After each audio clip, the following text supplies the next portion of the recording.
ਸਤਿ ਸ਼੍ਰੀ ਅਕਾਲ, ਮੈਂ ਹਾਂ ਮੋਹਿਤ ਤਲਵਾਰ ਤੇ ਤੁਸੀਂ ਵੇਖ ਰਹੇ ਹੋ ਸਿਆਸੀ ਸੇਕਾ।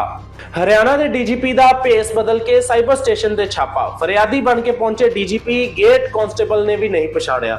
ਹਰਿਆਣਾ ਦੇ ਡੀਜੀਪੀ ਓਪੀ ਸਿੰਘ ਸੋਮਵਾਰ ਨੂੰ ਗੁਰੂਗ੍ਰਾਮ ਦੇ ਸਾਈਬਰ ਕ੍ਰਾਈਮ ਪੁਲਿਸ ਸਟੇਸ਼ਨ ਤੇ ਇੱਕ ਆਮ ਸ਼ਿਕਾਇਤਕਰਤਾ ਬਣ ਕੇ ਪਹੁੰਚੇ। ਨਿੱਜੀ ਕਾਰ ਦੇ ਵਿੱਚ ਆਏ ਡੀਜੀਪੀ ਆਮ ਨਾਗਰਿਕ ਵਾਂਗ ਭੇਸ ਬਦਲ ਕੇ ਪਹੁੰਚੇ ਸਨ, ਜਿਸ ਕਰਕੇ ਗੇਟ ਤੇ ਤਾਇਨਾਤ ਕਾਂਸਟੇਬਲ ਨੇ ਵੀ ਉਹਨਾਂ ਨੂੰ ਨਹੀਂ ਪਛਾਣਿਆ ਅਤੇ ਸਿੱਧਾ ਕਮਰਾ ਨੰਬਰ 24 ਦੇ ਵਿੱਚ ਭੇਜ ਦਿੱਤਾ।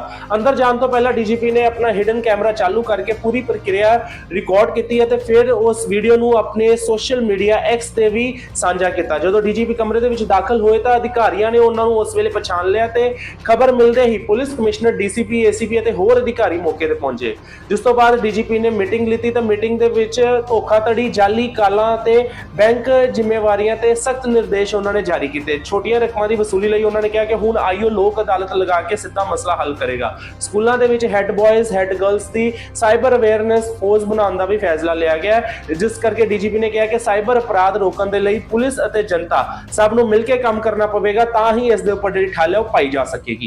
आज मैं इधर था तो एक मन में बात आई कि साइबर थाने चल के देखते हैं कि वहाँ की स्थिति क्या है।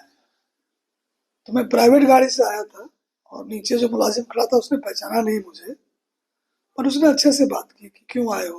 हमने कहा जी मुझे डिजिटल अरेस्ट का मुकदमा दर्ज करवाना है। तो बोला जी सेकंड फ्लोर पर 24 नंबर कमरे में आपको ड्यूटी अफसर मिलेंगे।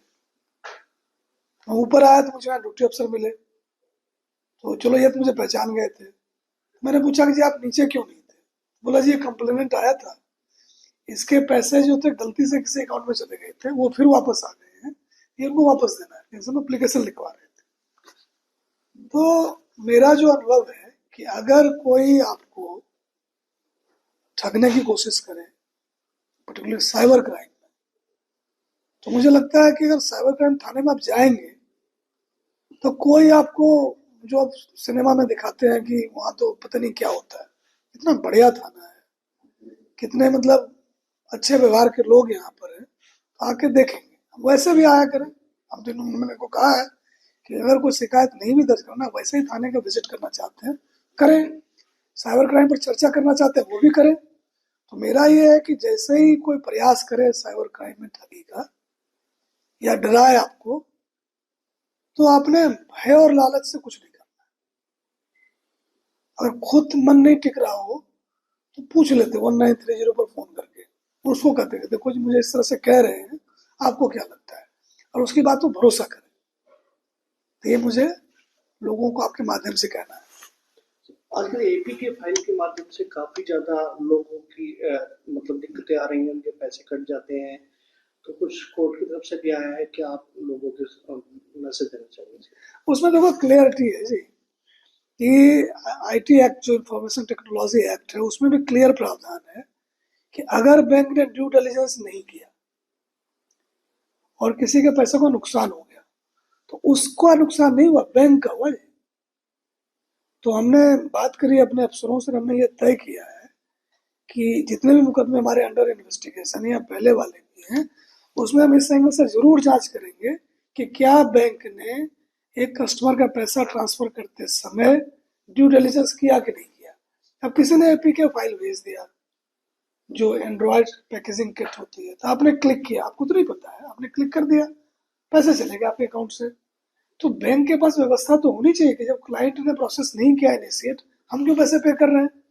तो अब जो है जी आज के बाद से तो पक्का ही इसको बांध लो कि जो भी साइबर क्राइम का मुकदमा दर्ज होगा, जो भी शिकायत होगी, हम एक लाइन ऑफ इन्वेस्टिगेशन जरूर रखेंगे कि बैंक ने ड्यू डिलिजेंस किया था कि नहीं किया था।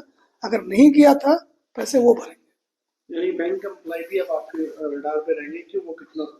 तो बैंक एम्प्लॉय तो देखो 52 को अंदर दे चुके हैं, पुलिस, गुड़गांव पुलिस दे चुकी है, उसमें ना हम लोग देखो, अगर किसी के साथ ज्यादती हो रही है ना, हम किसी का लिहाज नहीं करते।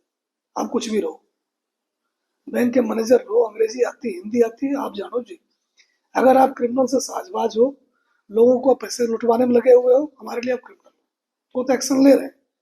But at the same time ये जेल चला गया, पैसे कहीं और चले गए, कंप्लेनेंट को कुछ नहीं मिला ना, उसकी कोई गलती नहीं है, उसने तो बैंक में खाता खोला कि मेरे पैसे यहाँ सेफ है। अब वहां कौन उसको क्या कर रहा है, बैंक का काम है देखना उसको। अब जो हमारी प्राथमिकता है कि जो बैंक के लोग कनाइव कर रहे हैं, जो साजबाज है, उनके खिलाफ क्रिमिनल एक्शन तो होएगा होएगा। ये जो पैसे उसके हैं कस्टमर के, वो बैंक